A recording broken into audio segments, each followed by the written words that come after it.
E fala pra mim, Hum. como que foi mais ou menos, sei lá, com 8, 9, 10 anos, o Jonathan, reunião de jovens, você participava, você acreditava muito, como que era isso? Daniel, pensa num menininho crente. Assim, desde da minha pequenez aí, né? Já ia pro cultinho de jovens, não perdia cultinho de jovens. Inclusive, tenho várias fotos que esses dias eu tava olhando. Minha mãe resgatou isso aí do baú dela lá. Tudo bonitinho, gostava de usar terninho, sempre ali na igreja.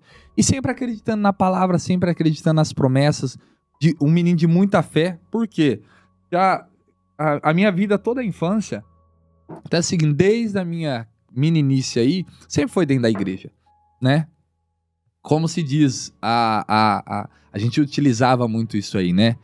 E se for seguir todos os padrões da congregação, eu zerei a todos eles, né? Só namorei a mulher que depois, né, que eu cresci, que é a minha esposa até o dia de hoje. Nunca tive outra mulher na vida, embora isso não é, né, tem nada a ver uma coisa com a outra. Não Mas é a falo que sua eu sou vida, melhor, né? mas é a minha história. Essa que é a minha história.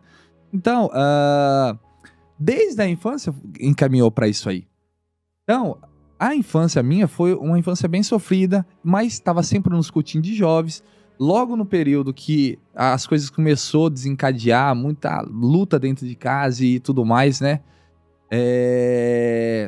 Eu já comecei já sentir toda essa pressão com relação o quanto estava pesando a parte espiritual, a parte da igreja dentro do lar. Eu vivia no inferno. Pode falar essas palavras, gente? Pode, né? Pode? Aí vocês vão... Sim, claro. Então tá, Mas vivia por que você fala? Não, porque... Pelo peso? É o peso espiritual, porque imagina, Daniel, eu acreditava muito, eu aprendi que a palavra, e a palavra de Deus mesmo, eu creio nisso tudo, Sim. sabe? Mas imagina, muitas palavras eu recebi e eu acreditava que aquilo ali ia ter fim. Só que Aquela não é luta bem dentro da assim. sua casa. Isso, que ia ter fim. Só que os anos foram se estendendo, e muita luta, muito choro, muito sofrimento, e E o Jonathan indo acreditando, pro acreditando. cultinho buscar a palavra. E o Jonathan pequenininho, buscando a palavra, acreditando. Eu vi muitas coisas. Eu vi muitas promessas de Deus acontecer.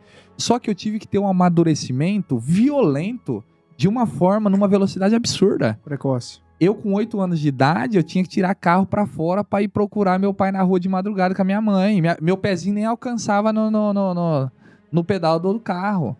Você entende? E assim, por ser o filho mais velho, nós somos em 3 irmãos. Tenho 2 irmãos maravilhosos, sabe? Pessoas que eu tenho orgulho de tê-los como irmão. E que eu sei o quanto isso também afetou a vida pessoal de cada um deles e tudo mais.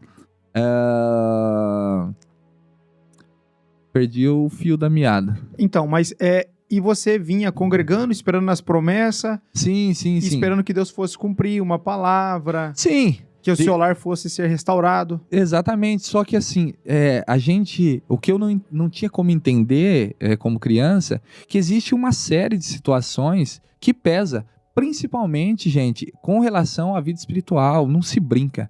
Cara, você quer destruir a vida de uma pessoa, você envolver a parte espiritual. Por quê? Todas as pessoas têm medo do pós-morte. O que vai acontecer? Para onde eu vou? De onde eu vim? São respostas que o ser humano ele procura a cada dia na vida dele encontrar resposta, né? Muitos, talvez, que estão ouvindo esse podcast não encontrou.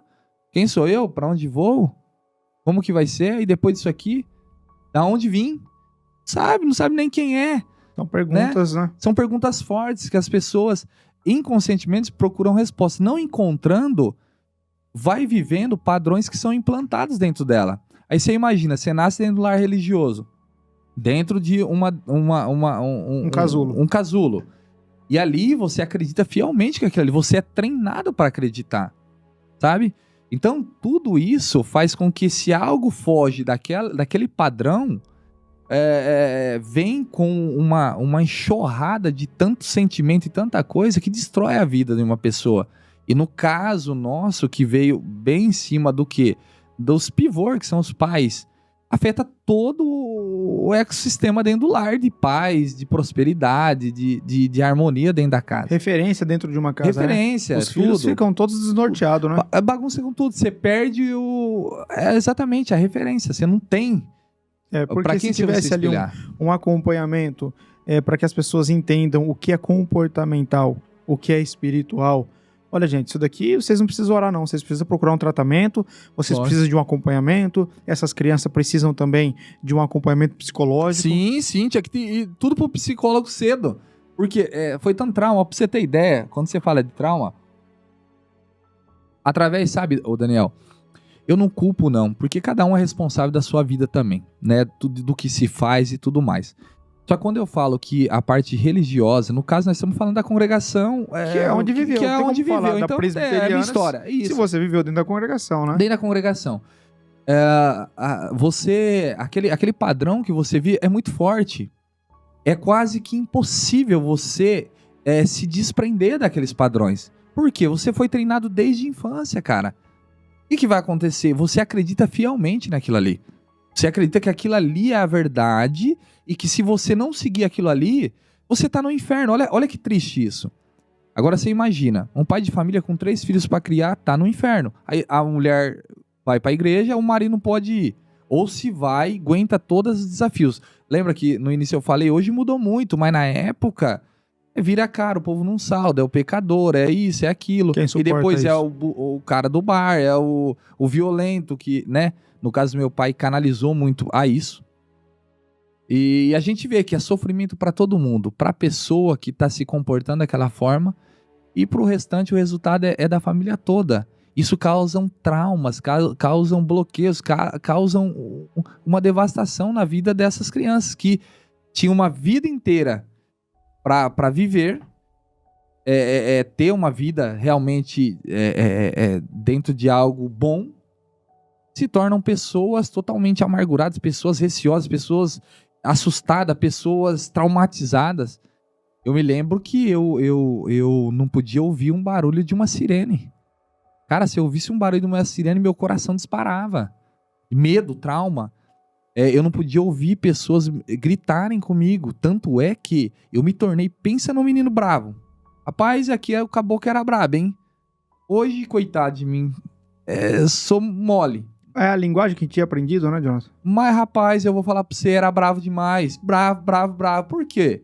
Eu tava sendo treinado. Entendeu? Samuel, no gravador aqui, conforme o Jonathan fala, vê se não tá estourando acima do 12. Entendeu? Eu era treinado a se comportar daquela forma. E aí tem um monte de história, até história engraçada que não tem graça, sabe? Com relação a essa braveza toda. Eu tive que aprender tudo da pior maneira possível, experimentando. Isso, lógico, obviamente, me trouxe muita maturidade, experiência.